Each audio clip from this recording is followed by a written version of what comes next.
I am honored to introduce to you today's graduating speaker, one of our classmates, Monica Scriber.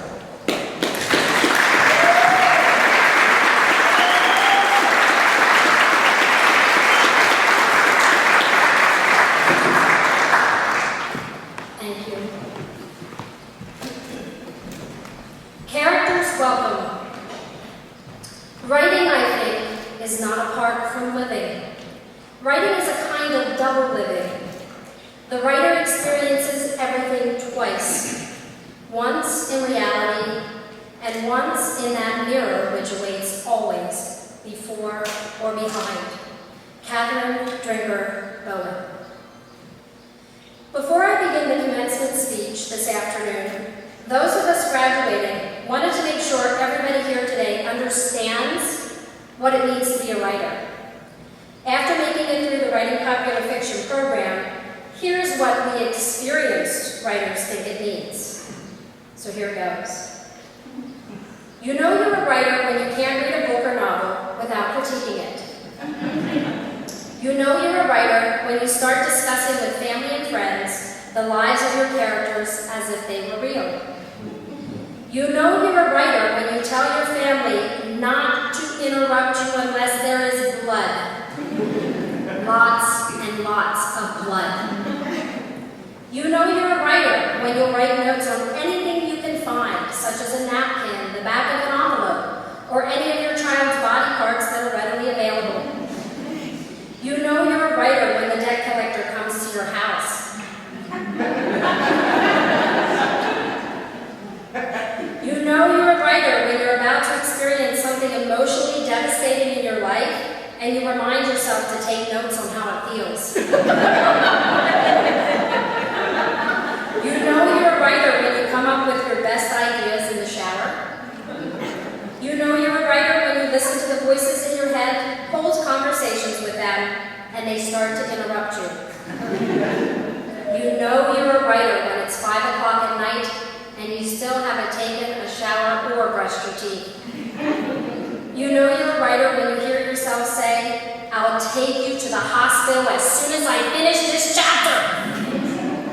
You know you're a writer when friends tell you about their day and you tell them which parts of their story they should cut.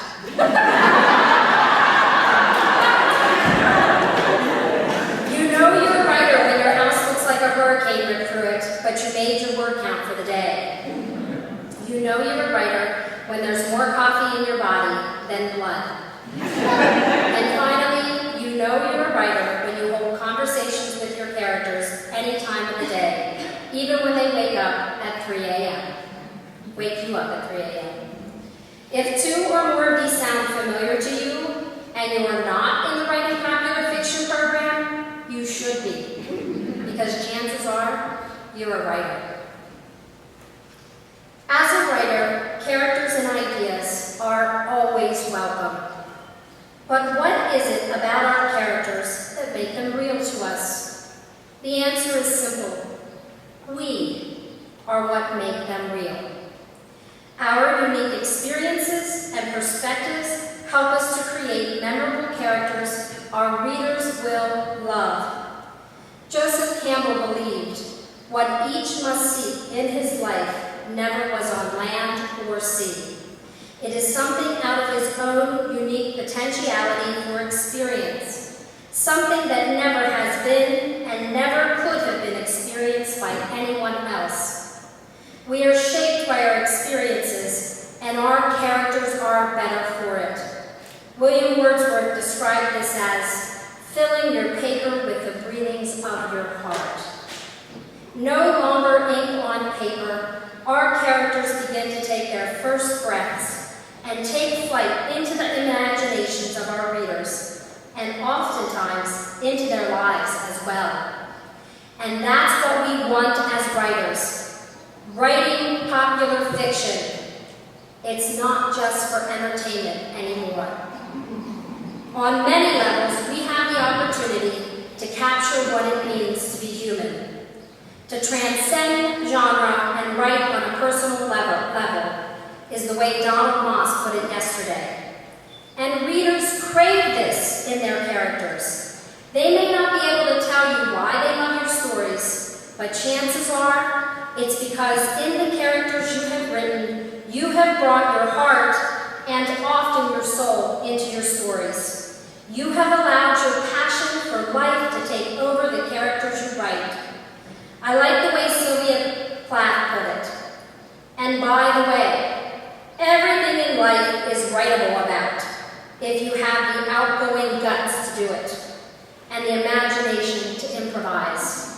The worst enemy to creativity is self-doubt. In The Hunger Games by Suzanne Collins, Katniss Everdeen is a great example of the type of characters our readers are craving, the type of characters our society needs. Everdeen teaches us that just when you think humanity has fled, we have the power to make changes through the choices we make and through the actions our characters take. Katniss Everdeen teaches us that although things are bleak, there is still goodness in the world, and it's our job as writers to capture this goodness through the characters we write, to give the reader the hope they so often desire. Katniss is a hero. She's noble, courageous, trustworthy, loving, inventive, resilient. A hero knows the right thing to do at the right time, in the right place, and for the right reasons. Writers, look at your own lives. Each of us has been a hero in small and big ways. How have we been heroes to each other throughout our time in the program? Use these experiences to write characters readers want and need to read about. There have been many births over the duration of this program. For those of us graduating, we have brought many characters to life. We've killed a lot as well. May they rest in peace. There is a symbiotic relationship that exists between writers and their characters. We may be the creators, but our characters bring us to life as well. We are who we are because of them. And just like a significant other, a child, a cherished pet, they wake us up in the middle of the night, demand more after we've already given our all, push our buttons, get on our last nerve, keep us from exercise meals, dates, and yet we still love them. We love them because once a writer captures the strength, vulnerability, fear, paranoia, love, anxiety, whatever it is that makes our characters tick, we love them because their thoughts and actions reflect who we've been, who we are, and predict who we will one day be.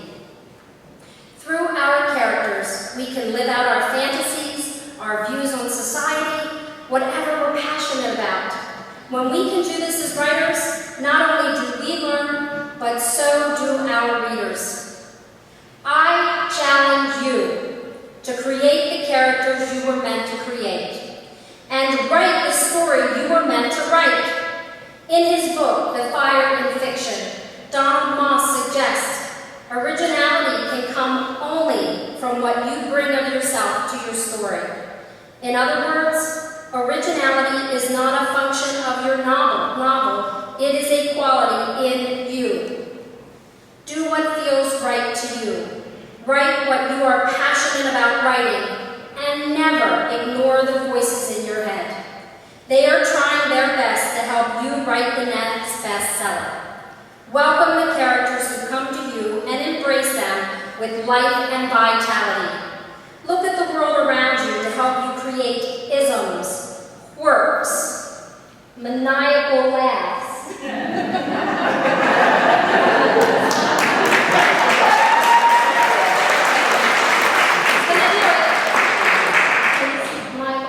It's always a genuine thing. You gotta be kidding. Whatever your character needs from you to come to life in the pages of your book. We, the graduating class of June 2012, would like to leave you with the following do's and don'ts of character creations. Don't go overboard and have too many characters. If you invent characters you absolutely love, but haven't got space for, just save them for the sequel, or a different story altogether. Do let your characters need a roadmap for your characters. Do create an outline before you let your characters drive the bus. Don't create characters with the same cadence and speech. Be sure they are as individual as each one of us. Do know your character's motivation in every scene. Do show your character's emotional and physical reactions. Don't let your character's reaction drive the plot. Characters' actions should drive the plot. Do have characters who grow and change through their experiences in the story. Do use deep point of view to enhance characterization. Do create characters who live and breathe on the page, make us cry at their pain, and dance around the room at their joy. Do create characters that live in our heads that we can't let go of at the end of the story, that we dream about, talk about, and wish we could meet in flesh and blood. Do listen to your instincts, and regardless of the risk, write the characters that come to you from your life experiences. There's a reason they are knocking on your door. You are the only one who can tell their story. To create characters that have all of these key elements and qualities, as Platt described it takes guts. But the risk of exposing your heart, of revealing those things you feel most passionate about, are all worth it when you share with your readers, through the power of your typed words, what it means to be human. To live life the way you have seen it, reflected back to you through the mirror of your writer's eye. Best of luck to all the writers we have had the good fortune to get to know and work with over the past 2.5 years. Thank you to all the faculty, the staff, the mentors in the program. To the heart of the program, Wendy Lynn, we thank you for always having the answers.